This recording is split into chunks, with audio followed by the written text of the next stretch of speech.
y la charla de hoy se va a tratar sobre desarrollo de aplicaciones móviles y vamos a repasar un poco las cosas que hay que tener en cuenta a la hora de cómo desarrollar una aplicación móvil. Básicamente hay tres tipos de aplicaciones móviles, o sea, tenemos aplicaciones nativas que corren directamente sobre el sistema operativo del dispositivo, tenemos aplicaciones web que corren sobre un navegador en el dispositivo y después tenemos unos sabores en el medio que le llamamos aplicaciones híbridas y le vamos a contar un poquito para que conozcan los tipos de aplicaciones, las ventajas y desventajas de cada uno y algunas frameworks y herramientas que tenemos para desarrollar aplicaciones móviles. Entonces, ¿por qué desarrollar aplicaciones móviles? Un buen motivo son los números. Hay más de 1.000 millones de dispositivos en el mundo y se estima que para fines del 2013 van a salir al mercado más de medio millón. Entonces, esto abre un montón de oportunidades. Lamentablemente, las cosas no son tan fáciles como nos gustaría y hay ciertas limitaciones y desafíos a superar. ¿Cuántos de ustedes han desarrollado aplicaciones móviles? Por favor, levanten la mano. ¿Cuántos de ustedes han desarrollado con Ruby? ¿A cuántos les gustaría desarrollar aplicaciones móviles? Muy bien. Entonces, comencemos con los desafíos. El primer desafío se debe a la segmentación del mercado móvil. Hay 4 o 5 plataformas que debemos cubrir y la gran pregunta es ¿cómo hacemos para llegar a todos esos usuarios? O sea, ¿cómo hacemos para llegar a los usuarios que están usando dispositivos distintos? El segundo desafío que presenta el desarrollo de aplicaciones mobile son los altos requerimientos de experiencia de usuario. Esto se debe a que el usuario está acostumbrado a las aplicaciones y la plataforma que utiliza y no se conforma con una experiencia menor. Estos dos desafíos llevan a que haya altos costos de desarrollo, entonces nosotros vamos a tener que tratar de superarlo de alguna forma. No quiere decir que no sea viable desarrollar la mejor experiencia de usuario para cada plataforma, pero no siempre es la decisión óptima. Entonces, ¿cuáles son nuestras opciones? Básicamente, tenemos dos extremos. Podemos desarrollar nativo, con la mejor experiencia de usuario, o podemos desarrollar web con una experiencia de usuario menor, pero cubriendo todas las plataformas. Entonces, comencemos por las aplicaciones nativas. Las ventajas de las aplicaciones nativas, o sea, parte de lo bueno que tienen, es que obtenemos la mejor experiencia de usuario porque cada plataforma ofrece una experiencia distinta. Entonces, la consistencia que proveen los patrones de usabilidad, navegación, controles, hacen que el usuario se sienta cómodo en la plataforma, obteniendo una experiencia de usuario mucho mayor. El otro punto clave que proveen las aplicaciones nativas es que al trabajar directamente sobre el dispositivo, accedemos a las características de bajo nivel y tenemos un control mucho más fino de lo que podríamos obtener con, por ejemplo, HTML5. Finalmente, al contar con un marketplace, y todas las plataformas móviles grandes cuentan con una tienda de aplicaciones, facilitan que descubran nuestra aplicación móvil y que los usuarios se la recomienden a otros. Lo malo o las desventajas de las aplicaciones nativas se refieren a su alto costo. Desarrollar una aplicación nativa con una gran experiencia de usuario en más de una plataforma nos presenta un costo que es proporcional a la cantidad de plataformas que queremos soportar. Esto no siempre es viable, ya sea por temas de presupuesto o por temas de tiempo, y hay que tener en cuenta que si queremos agregar nuevas funcionalidades o mantener aplicaciones existentes, vamos a tener que hacerlo en cada una de las plataformas para las cuales la hayamos desarrollado. El segundo punto es que hay que soportar varios tipos de aplicaciones, varias versiones de la aplicación, me refiero, o tener algún mecanismo que fuerce a los usuarios a pasarse a la última. Y tampoco podemos tener actualizaciones inmediatas, ya que la mayoría de las tiendas de aplicaciones tienen algún proceso de selección que demora entre 4 o 5 días. Las aplicaciones móviles web, por otro lado, como ya dijimos, corren adentro del navegador del dispositivo móvil. El usuario está acostumbrado al paradigma web y no espera que se comporte de la misma forma que una aplicación nativa. Lo bueno de las aplicaciones móviles es que son cross-platform. O sea, mientras respete los estándares de HTML, CSS, JavaScript, o sea, voy a poder obtener una experiencia bastante buena a la cual el usuario está acostumbrado y voy a poder reutilizar la interfaz en un montón de dispositivos. Esto básicamente lo que me permite es desarrollar una vez y correr en todos lados. Los web standards están soportados por cada fabricante que se encarga de que el navegador cumpla con esos estándares, así que yo no me tengo que preocupar. Yo simplemente me tengo que preocupar por desarrollar en base a esos estándares. Me permite también no preocuparme por las distintas versiones de la aplicación. O sea, la versión que está en línea es la única versión. Lo malo de las aplicaciones web es que la experiencia de usuario es menor que la que puedo tener con nativa. Porque hay que entender que la aplicación web, o sea, el browser, es un invitado en el ecosistema nativo. Entonces nunca voy a poder tener la misma interacción con una aplicación web que con una aplicación nativa. Si bien el usuario está acostumbrado a esto, simplemente no es lo mismo. Al no tener un marketplace para las aplicaciones web, o no tenerlo de forma tan consolidada como las aplicaciones nativas, lo que me pasa es que es más difícil que descubran mi aplicación y es más difícil poder cobrarla. O sea, me tengo que encargar yo del mecanismo de monetización de esa aplicación. Por último, las aplicaciones híbridas son algo en el medio, o sea, no son ni web, no son nativas, puede ser un poco más web, un poco más nativa, puede ser simplemente un wrapper, o sea, una vista web corriendo adentro de una aplicación nativa, o puede ser una aplicación con interfaz de usuario nativa que usa web simplemente en algunas partes.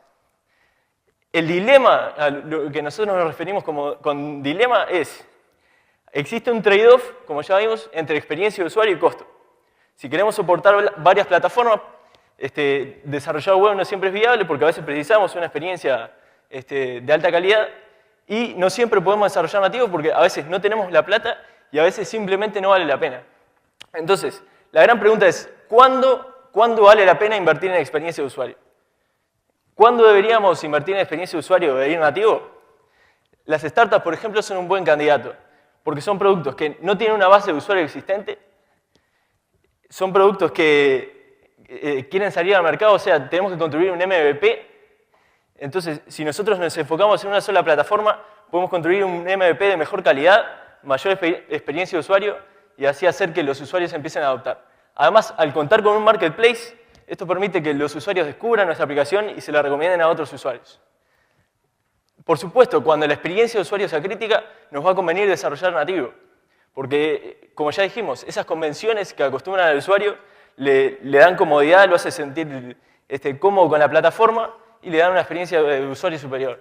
Finalmente, cuando tengamos que acceder a los detalles más finos del dispositivo, o sea, para tener un control fino de las características físicas del dispositivo, lo mejor es desarrollar nativo.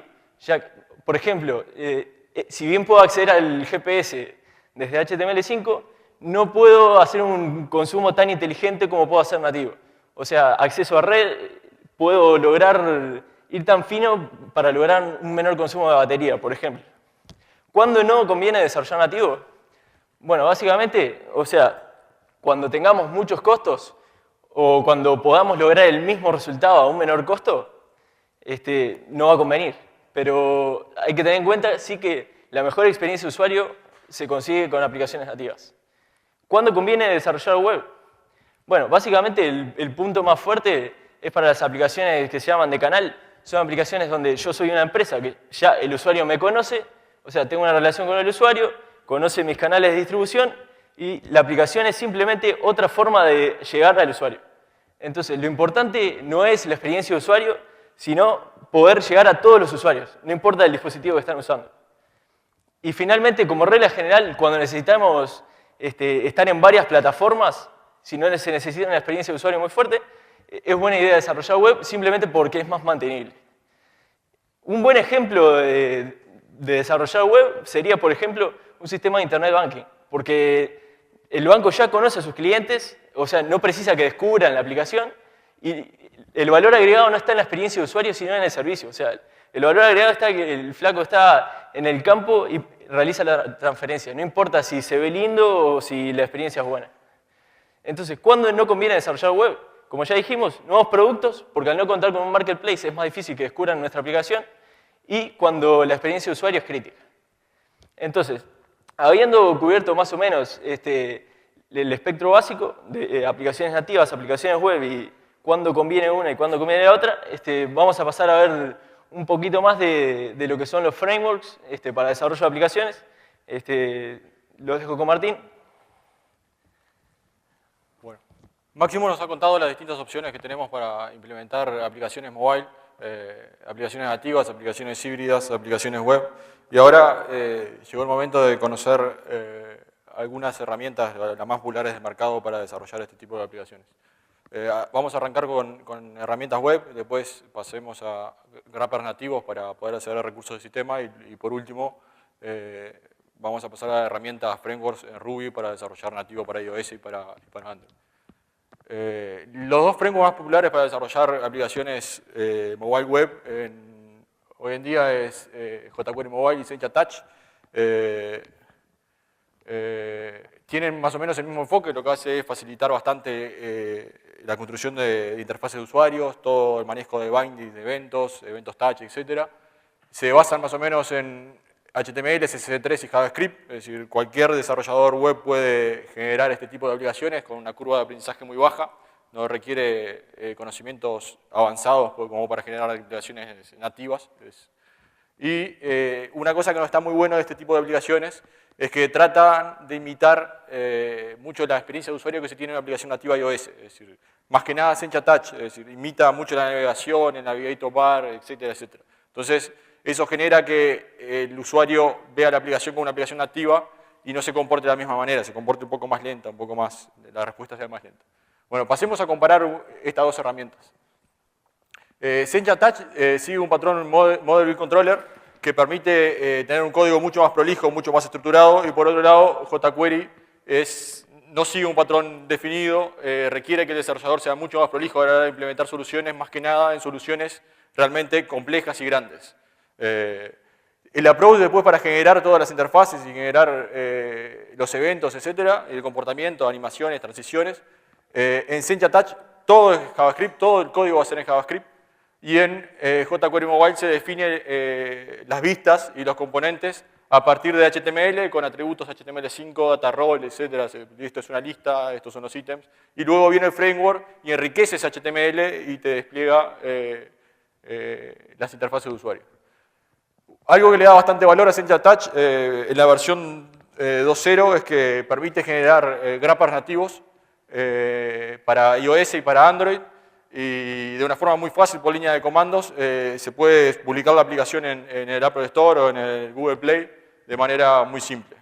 A nivel de soporte, Sencha Touch solo soporta browser con el Shine WebKit, y ahora en la versión nueva 2.2 soporta Windows Phone, Internet Explorer 10 Mobile, y jQuery Mobile soporta todos los browsers prácticamente últimos de mercado, es decir, tiene un soporte mucho más grande. Una parte importante del desarrollo de aplicaciones web mobile es toda la parte de diseño de interfaz. Sencha está integrado por defecto con Sass y Compass, que facilita bastante un cambio de look and feel bastante ágil y mantenible. Y jQuery tenés que customizar todos los componentes en un sitio web, que ellos le llaman Theme Roller, y luego lo descargas y trabajás directamente sobre CSS, que queda un poco menos mantenible. A nivel de tareas que tiene sobre línea de comando, sobre consola, sobre la terminal, Sencha Touch tiene un conjunto de tareas interesantes como minimizar los recursos, armar el paquete de producción, crear un nuevo proyecto, la estructura de un nuevo proyecto. Y en jQuery se tiene que hacer básicamente todo desde cero, por lo menos el framework por defecto. Muchas veces cuando desarrollamos aplicaciones web, mobile, necesitamos, aparte de la aplicación, del comportamiento de la aplicación, acceder a recursos nativos de los dispositivos. Por ejemplo, el GPS, contactos, acelerómetro, etc. Entonces, necesitamos un framework que nos permita portar esa plataforma a distintos dispositivos. Y eso se llama Native Packaging, que existen en el mercado básicamente. Estos son dos muy importantes, PhoneGap y Trigger.io. Agrego Sencha acá porque Sencha en realidad en las soluciones soluciones web Sencha lo hace por línea de comandos, como le comenté anteriormente, pero lo más utilizado es PhoneGap y Trigger.io.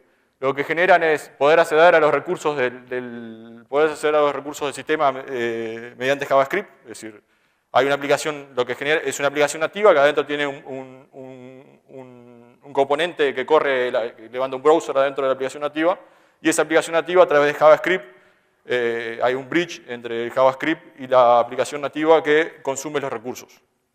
Eso posibilita la publicación en las Apple Stores, que se pueda descubrir la aplicación y obviamente instalar la aplicación en los dispositivos.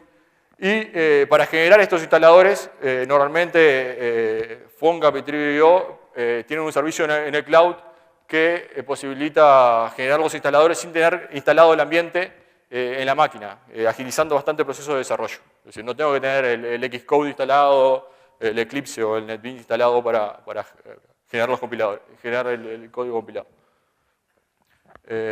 Comparando estos dos frameworks, TriggerIO es pago y PhoneGap es gratis. El proyecto TriggerIO es un poco más joven, por lo tanto es mucho más joven, por lo tanto interfiere bastante en el aporte de la comunidad open source. Si uno está interesado en buscar plugins para la herramienta, en PhoneGap existen una gran cantidad y en TriggerIO no existen. Existe la posibilidad de crear el plugin.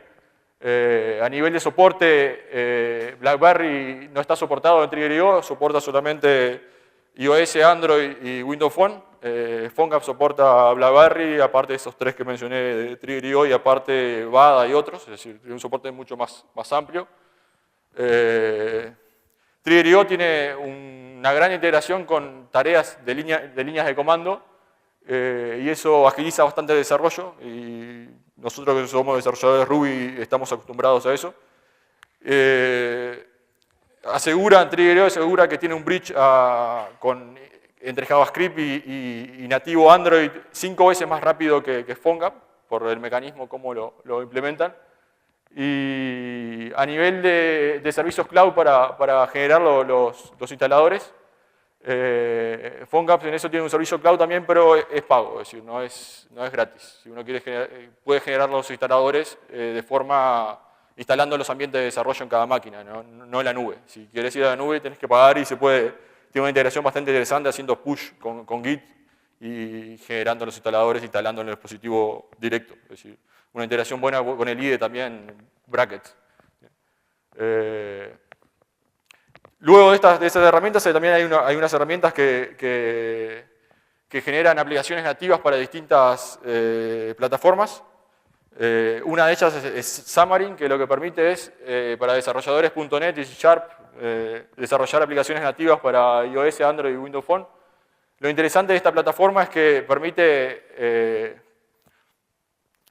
permite generar toda la lógica de negocio de la aplicación abstracta, reutilizarla y toda la interfaz, como bien dijo Máximo, no se reutiliza, se hace específica para cada plataforma, logrando una muy buena experiencia de usuario en cada plataforma. De hecho, en iOS, por ejemplo, se va directamente al Xcode, a los storyboards, para diseñar la interfaz. En Android existe un plugin para editar la interfaz y también se puede editar el XML y obviamente en Windows Phone está dentro de la plataforma de desarrollo prácticamente. El IDE se puede utilizar tanto en Windows como hay un IDE que MonoDevelop, un IDE de Xamarin para usarlo en Mac, que está bastante interesante también. A nivel de reutilización de código se puede reutilizar toda la lógica de negocios y dependiendo de cuánto código pongamos en las interfaces o qué tan complejos sean las interfaces, eso influencia en la cantidad de código reutilizado. Si la interfaz es muy complicada o la aplicación es muy complicada, probablemente la reutilización de código sea entre un 60 y un 75%. Si la interfaz es muy simple y el código de la lógica de negocio es muy grande, en la página por lo menos se promocionan como un 90% de reutilización. Es decir, en los hechos creo que no llega. Obliga a seguir un patrón de diseño Model View Controller, incluso en Android que no lo sigue. Si bien iOS está bastante atado a Model View Controller y Windows Phone también, en Android que no lo sigue, que tiene Activities, un patrón medio distinto, también lo obliga. Y permite la utilización de todo el runtime de .NET, es decir, todas las funciones, todas las librerías de .NET se pueden acceder. Está bastante...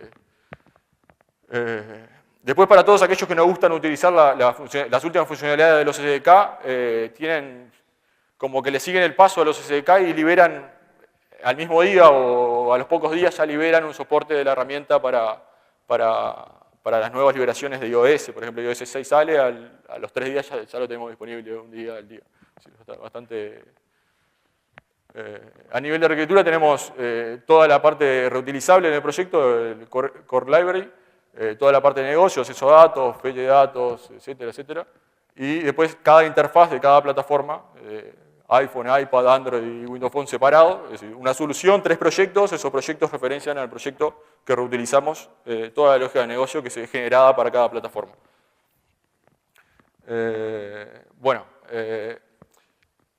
También yo no puedo estar en una charla de Ruby y solo hablar de desarrollo.net y C# y web.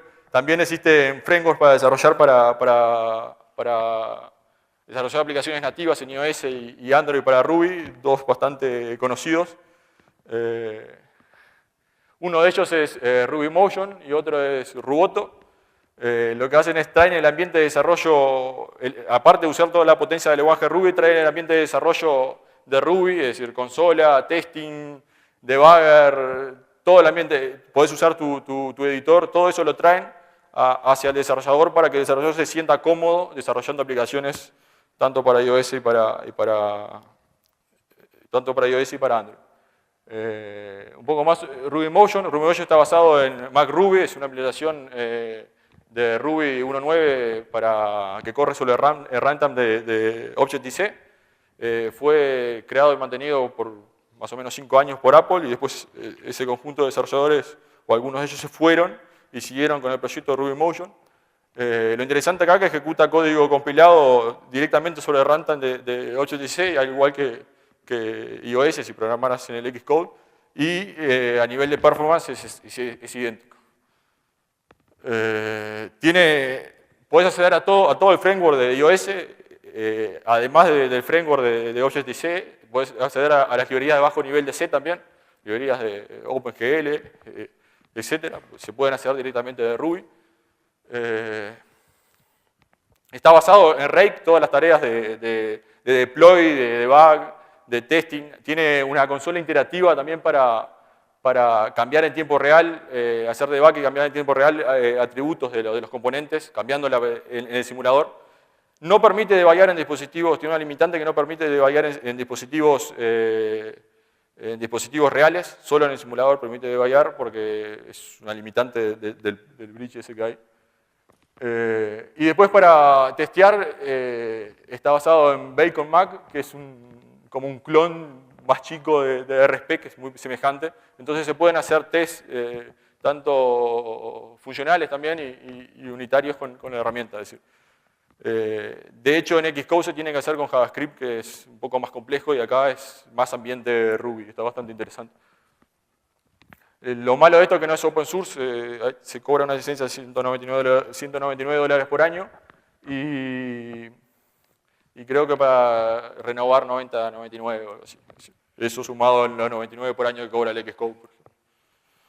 Por otro lado tenemos Ruboto, que está basado en JRuby, que corre sobre runtime de la máquina virtual de Java y sobre Android. También trae todo el entorno de desarrollo de Mac, permite usar tu editor, permite usar tareas basadas en Rack en el ambiente de desarrollo, agilizando bastante el ciclo de desarrollo. Tiene también frameworks para test semejantes a RSpec. Y abstraen todo el código común a todas las aplicaciones Ruboto, lo abstraen en una librería que se llama Ruboto Core, que cuando se instala la aplicación la primera vez en el dispositivo la tiene que descargar, después para futuras aplicaciones no la tiene que descargar. O se puede elegir también embeber directamente en el instalador de la aplicación. O se puede descargar o embeber. Es un proyecto bastante estable. Realmente aconsejo estas herramientas para crear aplicaciones nativas. Hoy están bastante maduras. Y bueno, acá hemos llegado al final de la presentación. Si quedan algunos minutos para preguntas, creo. Sí.